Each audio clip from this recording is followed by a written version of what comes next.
To learn more about earning college credits with study hall courses, visit gostudyhall.com or click the link in the description. Quick, think of something you know how to do, like say shooting free throws, or solving a Rubik's Cube, or quoting every single line of your favorite movie.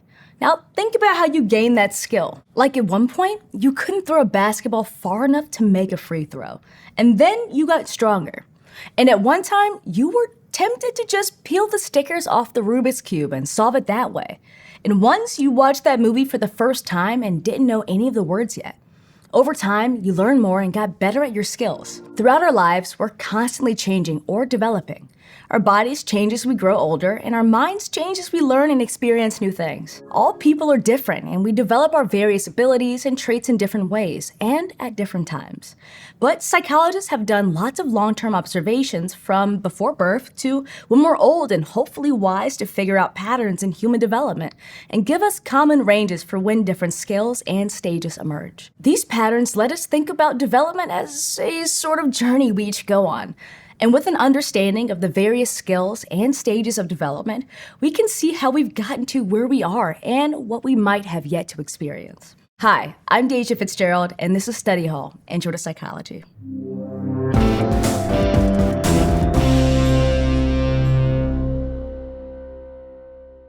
There's so much to cover when it comes to understanding the various stages and skills and traits of human lives, which is why it's the focus of an entire branch of psychology called developmental psychology.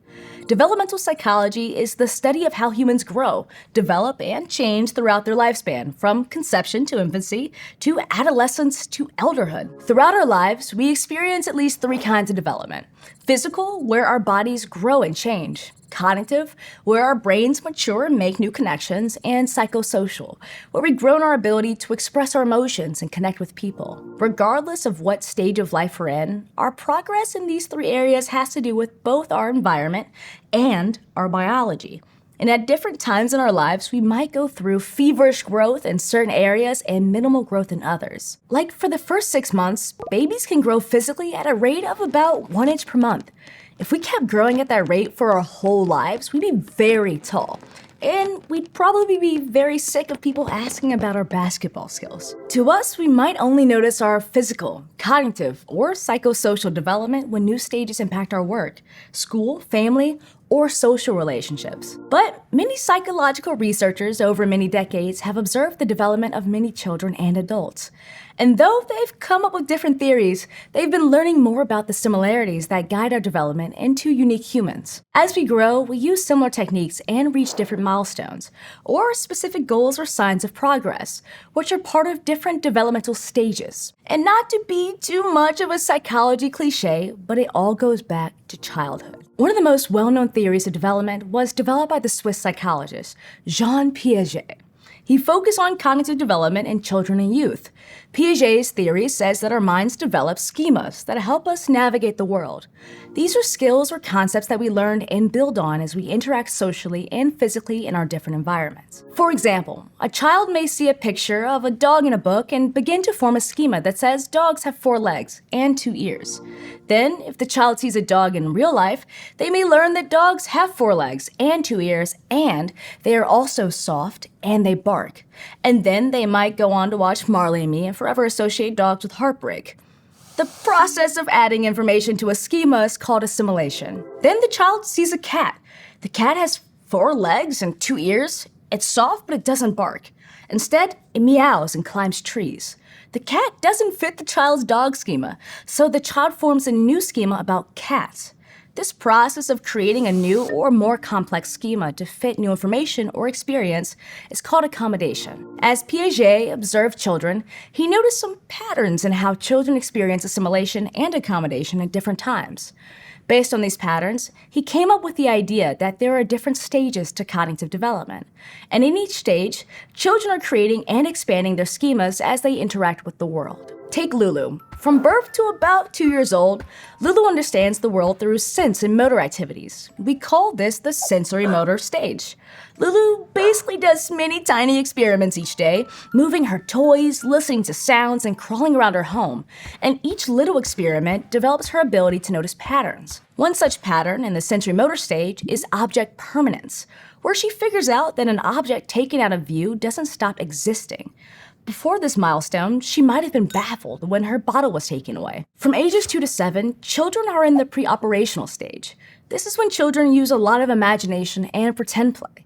In the pre-operational stage, Lulu will do things like pick up a toy cup and pretend to sip out of it and say, "That's good juice," even when no juice is there. This is a skill called symbolic function. Then there's the concrete operational stage, which lasts from ages 7 to 11. This is when children begin to exercise reasoning, which, among other things, includes understanding that amounts of stuff stay the same even when the form of stuff changes. That's a concept called conservation. During this stage, Lulu understands that when water was poured from a short, wide glass into a tall, narrow glass, the amount of water stayed the same. Then, starting around puberty, children enter the formal operational stage, which continues for the rest of their lives. Teens and adults can think about abstract problems and develop the skill of hypothetical thinking. Like if someone asked Lulu if she would rather have 2 12-ounce bottles of water or 3 8-ounce bottles, she would be able to work through the problem to come up with an answer. Piaget's theory is helpful for thinking about how we learn and gain new skills, and how these skills progress as we grow older. But it's just one theory, and it doesn't include everything. Some psychologists have other ideas about how learning happens. And remember, we said there are 3 kinds of development, and Piaget only focused on one of them. Some kinds of development don't really involve learning at all. Instead, they happen based on our biology, genetics, and environment. For instance, early in infancy, we can notice signs of a child's temperament.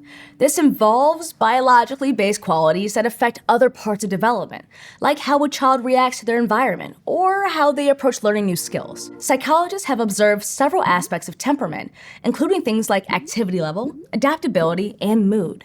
But one team of researchers found that most babies fit into one of 3 temperament categories: easy, difficult, or slow to warm up. I, of course, was a perfectly easy child. An easy baby tends to be pretty happy and adapts easily to new situations. A difficult baby, on the other hand, may be very fussy or emotional, and a baby who is slow to warm up may take a while to get used to new situations. Many psychologists think that these qualities stay pretty consistent throughout our lives, but of course look different in various situations at different life stages. If we have a tendency to become enraged as a baby when the rattle doesn't rattle the way we want it to, we may get upset fairly easily as adults too. However, we may be able to learn ways to manage our temperament in different circumstances. We don't have much say when it comes to some other parts of development either, like all of the things that happen during adolescence. Remember middle school? Or are you trying your best to forget middle school? Sometime between the ages of about 8 and 20, adolescents go through some pretty major changes, like they grow a lot and start to look a bit different. And they reach sexual maturity, or the biological changes typically associated with reproduction. The brain keeps maturing during this time too, particularly when it comes to the ability to make good decisions and exert self-control. Then the period from about age 18 to 29 is considered emerging adulthood, which is another developmental stage. You may know it as the period when you're eating a lot of ramen and trying to figure out how to file your taxes. As emerging adults, people are trying to develop in a few different domains, including education, friendship, work, and romance. Then, as people age into their 30s and enter adulthood, one major developmental marker is that their physical systems and capacities slowly begin to decline. They might feel sore and achy after a busy day, or from sitting too much, or standing too much, or sleeping on the wrong pillow, or wearing those shoes without the arch support that mean you're going to feel that pinch in your shoulder for the next 2 days. In their 40s and 50s, adults continue to experience physical changes, like the arrival of menopause and the slow decline of sex hormones like testosterone and estrogen. There are also cognitive changes. Over time, people can't process new information or memorize things as easily, but they do get better at tasks that let them use the knowledge and experience they have gained over time. Things like making financial decisions or completing the crossword puzzle. And finally, we reach elderhood. This season of adulthood often involves physical changes such as hearing and vision loss. People may also deal with chronic conditions such as heart disease, hypertension, and arthritis. Older adults may not remember or learn information as quickly as they once did. But similar to keeping muscles in shape, the mind stays sharper when it is kept busy in elderhood. Studies have shown that brain-activating games like mahjong can be helpful to brain functioning in as little as 12 weeks of playing. So I'll see you suckers at the mahjong table. Now, from infancy to elderhood, we've just outlined some highlights of different human development stages.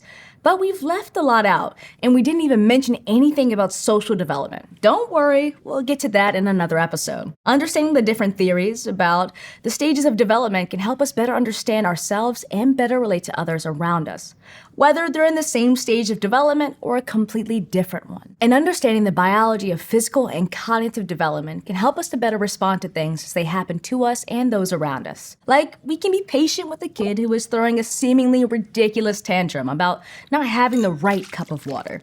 Maybe they haven't reached an understanding of conservation yet. Or we can be patient with ourselves when we take a while to adjust to a new situation.